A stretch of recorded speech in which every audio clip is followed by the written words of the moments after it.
hosted by Tony Gapperstone. Thanks for tuning in. It's showtime. Hey, it's showtime, everybody. Welcome to episode 246. My name is Tony Gapperstone. I am the founder and executive director of Bravemaker. I am an actor as well. I write and direct and produce films in the Bay Area. I started Bravemaker because I wanted an outlet. I wanted to tell stories, and along the way, I recognized the gaps, the challenges, all the injustices that not only are in the world, but are in the entertainment industry. And so I realized I could use my passions for creativity to also create space for more voices to be heard. And I love that we're in our 6th year and we continue to create and curate films that educate and entertain and create community for justice, diversity, and inclusion. Film is a very powerful medium. So I'm glad that you're joining us today for our 246th episode.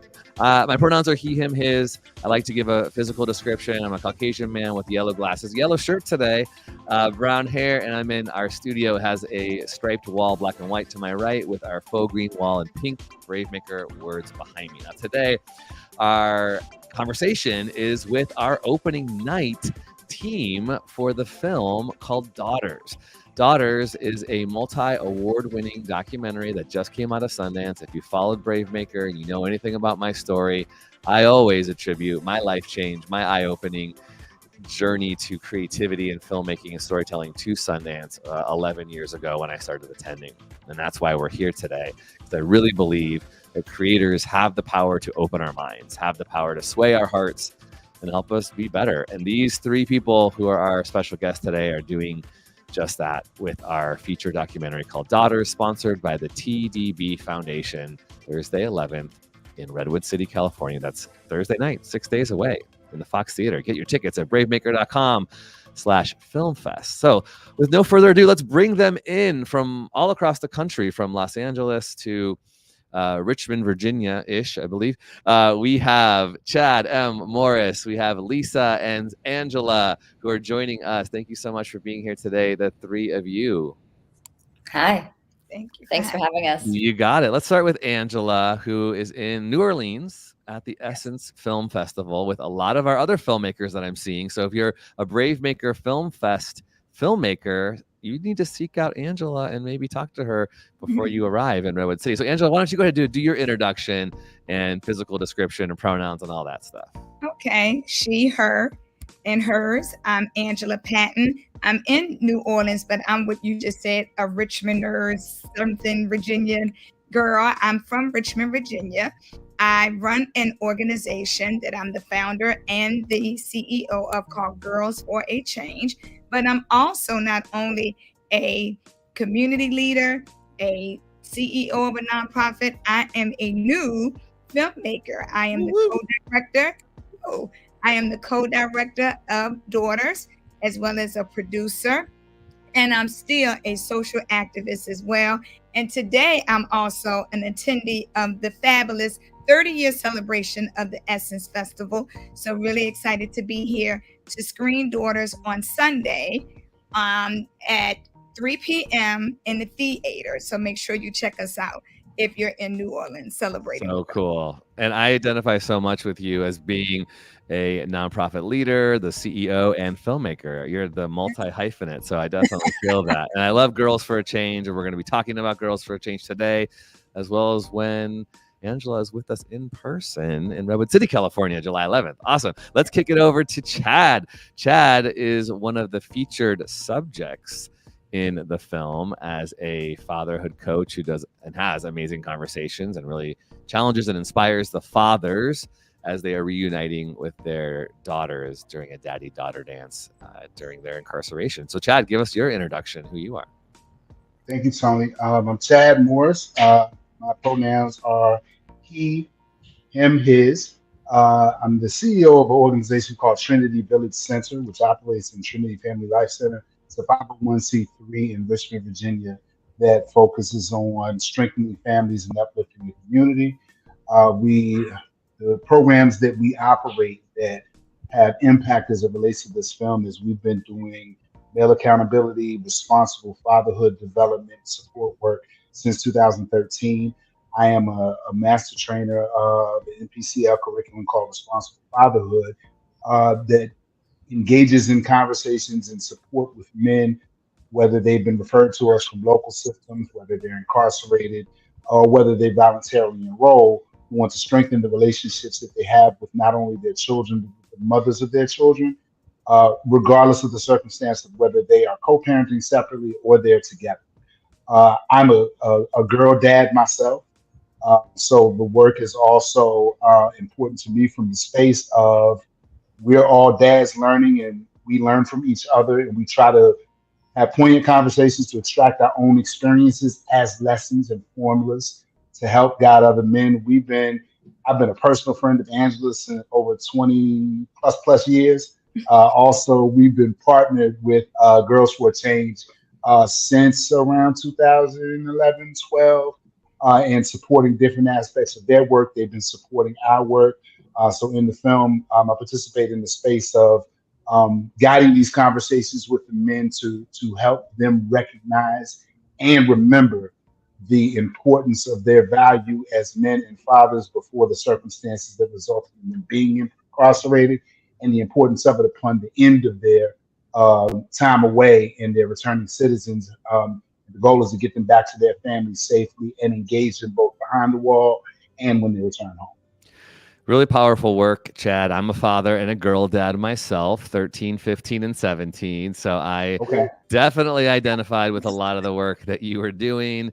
And, you know, I've been telling people this since I saw it, and we selected it, Bring Your Tissues, to the opening night, because it moves your heart. And no matter where you are in your journey, if you have children or not, we all have family in some way. We see the need to reconcile and to make amends. And especially as a father who, you know, I feel as if I'm a good and present dad, but I still know I fall short in so many ways. There were so many things that you were saying and inspiring that I was able to apply to my own life. So thank you for your work. All right, Lisa, let's hear from you. And I also need to hear how you pronounce your last name, because as a person who has an Italian last name, I kind of have a feeling like I know where it's going. So go ahead and introduce yourself. Yeah, I mean, Lisa Mazzotta, or you can get really Italian, you can go Mazzotta. But I often do the same thing with people. I'm like, you want to be Italian when you say my name? Or Mazzotta. I like it. All right. And you can use your hands just to emphasize it a little more too. That's right. She, her, hers. I am a producer on this project, and in general, I seek to produce projects that will specifically about social change, social impact. And you know, as soon as you hear Angela speak, it's really hard not to get inspired and motivated to want to be able to do anything you can to go, all right, let's do what she's talking about and move it all forward. And so when one of the co-directors shared this project with me, Natalie Ray, I said, yes, I'm in, let's do it. I'm here for the long haul. So it's been incredible journey, and an honor to be working with Angela and to have met Chad and everybody involved in this, and still inspired every day. I know it's been a long journey as well. So as producer, let's start with that. Let's start with the journey when Natalie Ray says, hey, you want to be a part of this project? It's already in motion. You've got all these parts and these people, and you're putting it together, and you finally end up in Sundance, which that's everyone's dream, right? It feels like, oh yeah, you made it to Sundance, but nobody knows the amount of work and sweat and tears and discouragements that you are facing. So let's talk about, just as a producer, which we do a producer roundtable during the festival, and I hope you'll be able to be there and share some of your insight. But let's talk about that producing, those best practices. Like when you get called and you say yes, what does that really mean you are saying yes to? What are the things that you go, I know I'm going to be phone calling, fundraising? Let's hear kind of that high level producer job description from your vantage point on this film. Yep, on this film and many, when you embark on this journey, it's you're saying yes to the highs and lows, and some of them you're saying yes to rejection for a long time until other people can see what you see. And so you are embarking on that journey to try to make it as easily tangible so that other people will also be quite as motivated and engaged as you are by whatever it is. And in this case, with daughters. And when I saw Angela Patton's TEDWomen talk, after that, you kind of go, okay, I am going to use all the resources I have in this little life experience of mine to try to help push this movement forward. And so you're saying I'm dedicating an indeterminate amount of time and life to it, because that's what it'll take. And I guess that's high level producer talk. It's everything, right? You kind of give it all and don't stop and be okay with the rejection. What a honor to have a producer like you talk like that about your project. And I want every producer who's listening to our podcast and are watching to take that to heart. It's not for the faint of heart, right? It's not this. We often look at filmmaking from this point of like, oh, the red carpets and the awards and the Sundances, but that's just such a small part of it. And so thank you for that reminder of how much investment it really takes. I want more people who aspire to be producers to take that to heart. And sometimes it doesn't come with a lot of pay, especially up front. You're working a lot for free. You want to comment about that before I move to Angela? Well, I mean, you said it. You're most of the time you're figuring out other ways to pay the bills, but it's all worth it in the end. It's worth it in the end. So taking that to heart, Angela, let's go to you. You have been doing this before you were a filmmaker, really caring about and advocating for the injustices in the world where people, and especially girls, need to be shepherded and mentored. So let's talk about that. You've been doing a lot of work with Girls for a Change. Can you talk about what that organization is and how it started and why? Yes. Well, Girls for a Change is a nonprofit organization based out of Richmond, Virginia, which with a global presence, I would say. The mission is to prepare Black girls for the world and the world for Black girls. We start working with girls, specifically Black girls, as young as third grade until their high school years, or I would say as long as it takes. About 10 to 15 of my alum never go away. They're always around, so I always say that our doors are always open, because as we prepare Black girls for the world, these Black girls become young Black women in the world. And so things start to shift for them, right? Now they're no longer young people who were in need of support. Now they're actually young adults where they're like, hey, now you're grown and you're Black and you're a woman. You got it. You figured it out. You're strong. You all have survived so many things. And so for us, we're just like, hold up. Our girls still need us to stand in the gaps that they face.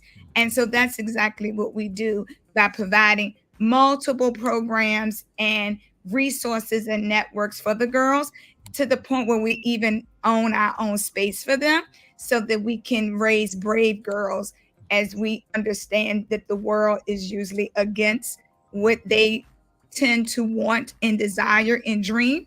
So we definitely shift not only the narrative, but we shift the whole system for them within our power and within our access, to make sure that they do more than thrive, that they win. The goal is for Black girls to win in Girls for a Change. And so I've been doing this work for 20 years and we're committed to it. And it's just like, I've had many opportunities to do other things, but where else would I be except for where I am happy? And so I'm very happy that I've been chosen to do this work for girls in my city. Yes. Oh my gosh. I'm feeling it right now, because I'm remembering in the film where you talked about some of the why, and you talk about your own dad in relationship to yourself. Can you share a little bit about that, because of what that was meaningful to you in that relationship and how it continues to inspire you to keep going? Because this work is not easy. I know, 20 years. I'm in this for 6, and I want to give up every friggin' day. Nonprofit work is hard. Absolutely. Well, one thing I will share is that I'm very fortunate to be 52 years old and my father's still kicking and alive, and he calls me every day and I call him too. We just talked a couple of hours ago, checking in, and he's 85 now. And I remember when I was growing up, all of my neighbors had their fathers in their lives. My cousins, my best friends. We all had our mothers and our fathers in our lives. And I realized how much I took that for granted within probably my 5th or 6th year doing my program. And I always remember one day I was on a field trip with the girls, and this one girl looks out the window and she sees her father. And she said, wow, there's my dad over there. And her dad's walking down the street with some groceries, just minding his business.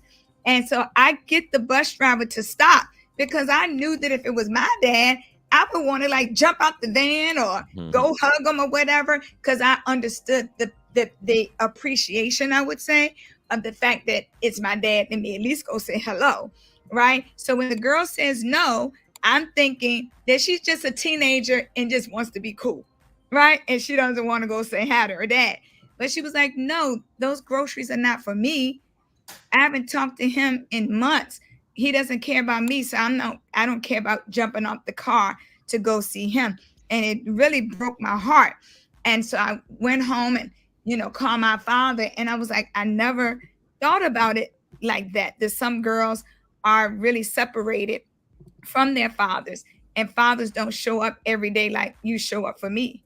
And I, decided at that moment that it wouldn't be a day that would no longer go by that I don't call my mom and my dad and just say thank you and how are you doing and check in with them. And so when this fatherhood initiative started for the girls, that conversation, I think, is what made me really hang in, become an ambassador for them, because I didn't want another girl to ever have to feel as though when she saw her father, it would be best for her to avoid him. And I knew every girl wouldn't be as fortunate as me, but every girl should have the opportunity to grow, develop, heal, and build a relationship with their father, because you only really get one, right? You may get some stepdads and stand-in dads, but that person who brought life to you, if you can make amends with them, if you can build with them and connect with them, why not? And so that's what I think is my motivation behind the fatherhood program, because I'm fortunate and I know what it is. It's something that is not replaceable, right? But but very meaningful to me. Yes. Angela, come on. That is so inspiring and motivating. And, we often get films that have these advocate missions and impact. And, we are a nonprofit that often is trying to get funding too. And I often will find myself going, all right, if you're not funding these types of programs, like what Angela is doing, what is wrong with you? Like, we need to put more resources. The country is run by people like you who get it and who aren't usually the ones who are elevated or in political positions. So thank you for doing that type of work. And I really hope that as this film gets more and more of a platform, you start to see more resources come to you, especially for our youth and our young people. The older I get, I have a teacher wife, the more I see how the lack that we don't give enough to those who are caring for our young people and bringing them up. And it just is, it's so powerful. We have so much in common. I have a teacher husband. Okay. So. We both are in it. It's not easy doing that nonprofit. No, it's not. No, it's not. So we have to go out and talk about that. That's right.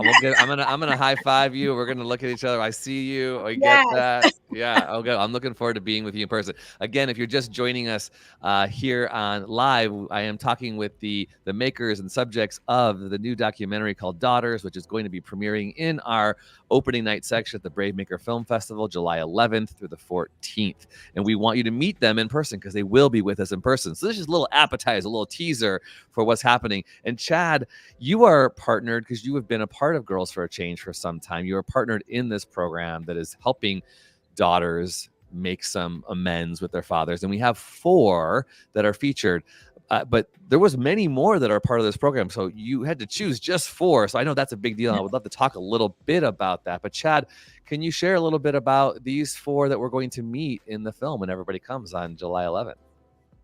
Yeah, the 4 that you're going to meet are, 25 dads that participated in the groups that we had. And the 4 that participated have shown up, and it was a lot of, if you will, there was a lot of, despite their varied circumstances, the families put in such a tremendous amount of effort to try to be available through the various stages of movement without getting too much into the film, to be available and show a great amount of transparency, both the highs and lows, the good, the bad, the reality of the separation of families.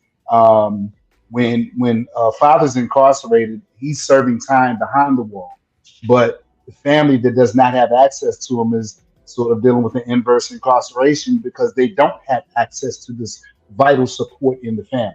That before these men find themselves incarcerated, they were fathers and men before whatever they may have been convicted. Mm-hmm. And so the four that are featured have been very transparent. I've had the benefit of continued work with several of them, but Mark is one that you will meet. Mark and I, it's funny, we laugh about this often, but what you'll see is that Mark was, sometimes you get, there's a tough on the exterior presentment when men are often in these trusting spaces to have these conversations. And while I approach it in a way that we're supposed to be here in this room together, you may not know it yet. You had a why that you said yes to, but let's focus on the bigger part of your why. And Mark and I have formed a pretty great relationship ongoing to the point that we still keep in regular contact. You've got Frank, much the same. These men, they found their why through the course of this film and have put themselves in positions to not go backwards from where they were without getting too much into it. And there are two other dads that are featured in the film as well that are both, that have different circumstances that you'll see. I don't want to tell too much about the details of it. Angela's cautioned me against that before because I could be a chatterbox. I'm so No spoilers. No spoilers. No spoilers. But you see what you will see in the following of these families is how these very different circumstances and different relationships, all being impactful, all being meeting on different levels of emotion, and the journey that each one of these families is on collectively, and the journey that these men are on as they face the consequences of past decisions, the fear of what goes on when a man is dealing with contrition and wanting to get back to their why and still remain engaged. Because for any of these men, their involvement in the criminal justice system didn't have anything to do with their children, even though their children are dealing with the consequences of it. Yeah. They're all conscious and loving dads and want to have the intentionality to show up for them. But the vulnerability and the reality of it is we don't always have all the answers as men. And sometimes we don't know the lessons that we've lived until we can have frank conversations about where we've been to reflect on those things to figure out where we're going. And so I think good. you're going to see a lot of that, especially with those four families that are followed. You really get to see great insight of just the emotions, the challenges, the triumphs, the struggles throughout this process. And that's why the film won the Audience Award and the Jury Award for documentary at Sundance. I applaud you. Huge congratulations. I mean, that is just, and you're winning tons of other awards because it really is getting our heart. This is what storytelling is about, right? Does it move us? Does it open our hearts and our minds? Does it help us see the human spirit and the human experience better and more? And hopefully our arms are open a little wider to not being judgmental toward the other people that we don't quite understand how and why they are where they are. But I thought this film did a really great job, and through the lens of the kids and the fathers. I mean, there's some of those girls were just so real too. Like some of them do not play with their dads, they do not make it easy, and I've never been incarcerated, but I feel like my daughters don't do that for me either sometimes, and I really, I mean, I want to talk some of that about that too. Maybe Lisa, you can talk about this in regards to, working and helping produce with Angela and Natalie Ray, getting those permissions and getting kids to be real in front of a camera. That's not an easy thing. What comes to mind maybe when you think about the ethics or the practices of documentarians to get those stories out on film without feeling like exploitative or manipulative? Anything you can offer on that, I think our filmmakers would really be interested. Yeah, I think thank you for asking that question because it's an Yeah. important question. Yeah. But in regular conversation, you meet people where they are, hopefully, right? And it's the same in filmmaking. It's really important to meet your participants where they are and allow them to guide what path that's going to take. It's important to not push people to different places that could be uncomfortable to them, but just create the space, create a safe space that's open, and see where they want to take that. And then, just connecting on that personal level, with respect and care, just a lot of care. I would say this whole project, and everyone here with us today, like, we all care so much. And so leading with that and creating a safe space for people to explore, even for themselves, sometimes it's the first time, what that's going to be. And realistically, they're just people. So you're dealing with situations different from a narrative film where all of this is new to them too. So I think creating that safe space is really important. When you say creating safe space, are there any kind of words that you use with your subjects? And by the way, if you are new to this kind of language, sometimes I often feel like, oh, that like subject, what do you mean? That's sort of like a common term. Am I wrong on that? Where we talk about the people who are in front of the camera as the subjects of the story or the subjects of the film. How do you handle, when you are working with a subject? Is there something you say like, hey, at any time you want us to turn the cameras off? Or what's a question or I guess invitation you might give to a subject to make it feel like they're in control or they have freedom in those spaces? Yep, and prefacing, like you said, and we often try to use the word participant now as well. Great. They're active participants. Awesome. And even in the film, and Angela can speak to this as well, but even in the filmmaking style of wanting them to feel like they can pick up a camera and say what they think is an interesting angle, but definitely prefacing everything first and foremost. If there's a moment or any question or path that you don't want to go down, cameras off, period. Great. Like, no problem. Kick us out anytime you want us to, like, anytime this is not where you want to go. That's great. Yeah. And that's integrity. I really love to hear that. You can still, I'm sure you had a lot of hours of footage and probably even a lot of other parts of the story and how to choose those. One last question on the producer side.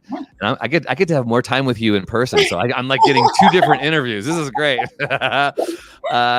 Everyone wants to know like how you choose the stories or the four, but let me ask you a different side of that is how do you deal with ones maybe you didn't choose because you have relationships with these participants? What are those conversations like with, hey, we're not going to put you in, or do you? I would just love to hear a little bit of that side. Yeah. And that's always the harder side because everybody's life story and every human is interesting and important and has something new to bring to the table in any circumstance. And so with this film, a lot of things happened organically, as Angela can speak to as well. It's, the people that showed up the most also that wanted to participate, that you end up being able to film with more often. And so that led itself in a way. But for ones that were able to show up that still, at the end of the day, we can't have a film that is 5 hours, even if we want to, and we would love to watch it just because an audience won't be able to intake all of it. So making it that shorter version is necessary. And that conversation is, really pragmatic in a way of reminding people that they are important and their worth is equal to everything. And just acknowledging that the system itself, the structure of a film itself has to be set a certain way. Yeah. But hopefully just being able to lift people up even in those times when they feel like, that they may not be. But yeah, trying to keep everybody elevated, I think, is always a goal, regardless of how the film turns. We have our motto is brave stories change the world, and you are the story. We are the story. We're really trying to live into like our lives, our stories. And I think documentaries really do that so well. And this is a great example of that, is seeing our lives as stories. Like we are a protagonist, and we are finding ways to conquer our obstacles and face our antagonists. And sometimes our antagonist is ourselves, or sometimes it's our father or our daughter. And I think, that is really a beautiful narrative you all have weaved. And I'm sure you probably could do a series or little vignettes on all of these amazing kids, which makes me ask you, Angela, as you were in the thick of running your organization, knowing these girls so well, and then becoming the director of that. What are some of the things that you learned that you're like, oh my gosh, I need to keep doing this, or I'm never going to do that part again, or I'm going to adjust along the way, whether it's organizing and leading your company, organization, or being a filmmaker? Yes, great question. What I will say is that it has not been an easy journey on deciding if I wanted to do this, because I am protective of Black people, Black girls, and specifically our stories and how they are told and who would tell them. Yeah. And so one of the reasons I knew that this was another calling is because I knew that I could bring some insight, input, as well as protect the story, and also not tell the families that they were subjects or that they were even participants, but they were the ambassadors, that it was their story that was going to hopefully change their trajectory, as well as people who look like them. Like we are our own greatest heroes, no matter who comes in there with that camera, really empowering them and motivating them to be seen and heard and celebrated on their terms, right? Really helping shift how they saw themselves, even on Netflix, right? What can you do with that to become self-sufficient? Because you're not a filmmaker, right? No one's going to give you $1 billion, but how can your voice elevate change that you know is necessary in the criminal justice system, and how your children are silent victims, and how these no-touch visits are unforgivable, right? It's putting the ball into their court so that they can see themselves as, again, being the ambassadors of this, and really co-creating with them, right, around what do you want to see. One of the things that we did that I heard that some filmmakers don't usually do is we showed them the cut before we even submitted it to Sundance, and told them that we were going to submit it to Sundance, explained what that meant, and took them with us to Sundance. So they could be a part of the process, because we understand that they gave a lot. Without these family stories, right, we cannot actually go to Sundance. And so also this question you had asked Lisa earlier around, like, how did we select them? You know, that was a lesson in itself. You got to show up. You're 25 of you had the same opportunity. And sometimes it's just a real conversation, right? And it's also a decision that when we all kind of look at ourselves in the mirror, we're like, oh, now I understand what you needed in order to tell the story. But at the end of the day, the doc told us what it needed. And so we had to follow that heart and that care work in the doc to tell a story that would change behavior, that would change policy, that would change outcomes. But you all are still appreciative. You're not appreciated. You all still matter. And how do we still keep everybody engaged? Because even if you were number 5 that's not in the film, you're still a number in the film, and you are still needed. You are still valuable. Still a person that should go on this journey with us. It's not about always your face on the camera. It's also about what is the power that you have to do, that you have, and that you can do to make this a successful, not film, but an outcome about why we even made the film in the first place. Exactly. You always have to go back to the root cause of this. So what I've learned is that filmmaking is a powerful resource, right? And I was like, wow, Chad and I've been doing this work for a very long time, but it would take us 20 more years to share with the amount of people that's going to see this film now, right? If we were still doing our work the same way. But the thing about it, we still would have done it without the film. Right? But the film has gave us, you know, this platform to kind of do a little rush. We got like a rush now where we can get this work out into many more communities, and hopefully people will replicate the model, will want to partner with us and join our impact campaign. So I'm really excited about that. So when you say, well, what would be next? It would be the impact campaign and other ways that we could be creative in our approaches on telling stories, but also changing perspectives and ideas, and also making sure people see that Black people can tell their own stories, and Black people do have not just, I would say, stories about jails, right? Stories about crime and violence, but we have love stories too. We have stories with empathy. We have stories about forgiveness. We have stories about joy and justice, right? And we can do that, you know, when we all unite together. We have access, opportunities, resources, and the money, right? Because that's one of the pitfalls when I'm here at the Essence Festival and just had dinner with so many Black filmmakers. They all are thinking about what can we do together differently to put the stories that we should be telling into these platforms like Netflix or Amazon or whatever. So I am now an activist for that too. So I was like, sometimes you got to be careful what you ask Angela Patton to do, because once I get kind of like some more information about where the gaps are, my goal is to close everyone that I can during the time that I'm here on this planet. So I think that filmmaking is now going to see more of me.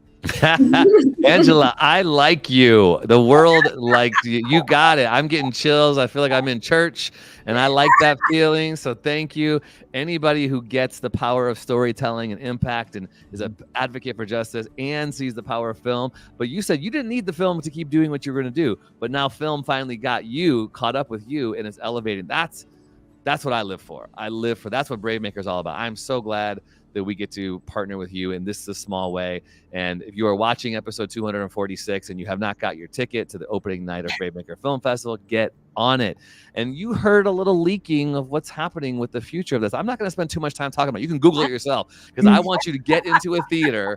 I want you to sit in a theater with us on July 11th, because the theaters might not be here 5 years from now, 10 years from now. So let's support filmmakers. It's all about that conversation too. We need to watch these stories, support these stories, and then take action on these stories. So you heard the words impact campaign.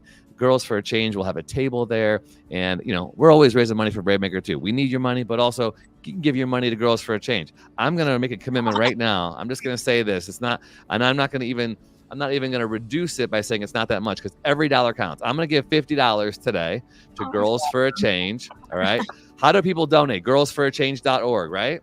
Yes, Girls right. for a Change. Yep. They don't just need. Yeah. Okay. Come on. I'm with it. I get it. We need it. So $50 coming from Tony Bastione today to Girls for a Change. And the rest of you, please come on out and meet. Chad is going to be with us in person, coming all the way from the East Coast, and Lisa and Angela. And you never know what's going to happen in the future with them. So make relationships, build these connections, and let's ride this wave, because if you're feeling things I'm feeling right now, that's a good thing, but watch the movie, you'll feel even more. Thank you three for being with us. Thank you, Tony. Today. Yes. We will see you all soon. I really appreciate you. Thank you for being on the show and being a brave maker. You truly are a brave maker. I really appreciate you all. All right. Well, everybody else, it's time to get on the bravemaker.com website and get your tickets and get on it, because the Brave Maker Film Fest, the 6th annual Film Fest, is coming up, and we are just 6 days away.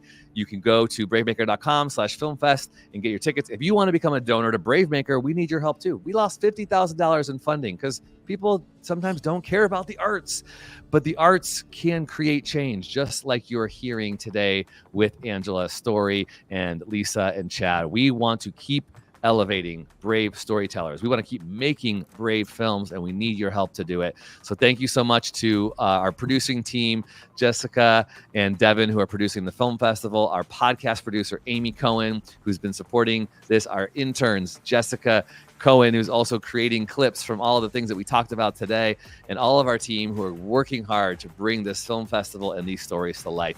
You all don't have any idea what is coming July 11th through the 14th. And I'm going to end here with a quick 30-second teaser trailer so you can see just a little smidgen. Smidgen, is that a word? It is. Don't judge. Of what is coming up July 11th to 14th. Take a look.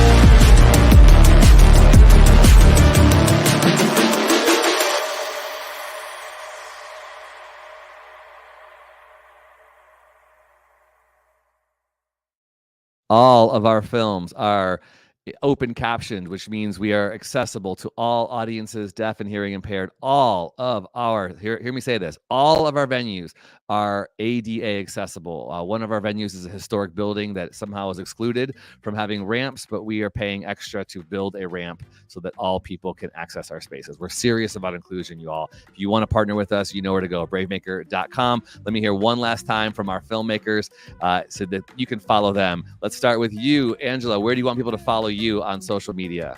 Yes, they can follow me at Girls for a Change. Again, that's girls with an S, for FORA as in Apple, change, CHANG.org. And you can just follow us on Instagram, Girls for a Change. Thank you.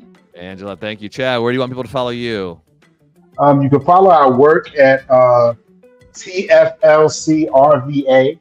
That's Trinity Family Life Center, TFLC-RVA. On Instagram. You can follow me personally at YOOEPHO. That is where I do a lot of my advocacy promotion through my stories. I don't post a lot. YOOEPHO at Instagram. We're going to be posting a lot about you this weekend, Chad. So just get used to it. Lisa, what about you? You can follow Daughters Documentary at Daughters Documentary on Instagram. And I'm one of those rare old school people that am not on social media personally, but lucky you. What is this? But Daughters is exactly. Daughters so is. Daughters Documentary. Follow us in our work there. Amazing. Thank you all for your time. Happy Friday. Have a great weekend in Essence and doing all your things. And I'll see you in just 6 days. Just 6 days Thank away. you, Tony. You are amazing. I look forward to it. You got it. We'll see you soon. All right. Bye-bye.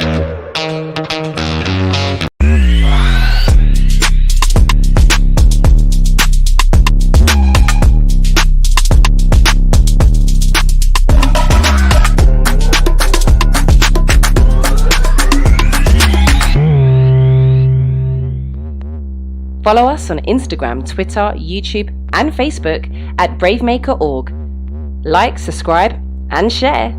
To become a monthly donor, text the word BraveMaker to 44321 or go to bravemaker.com/donate.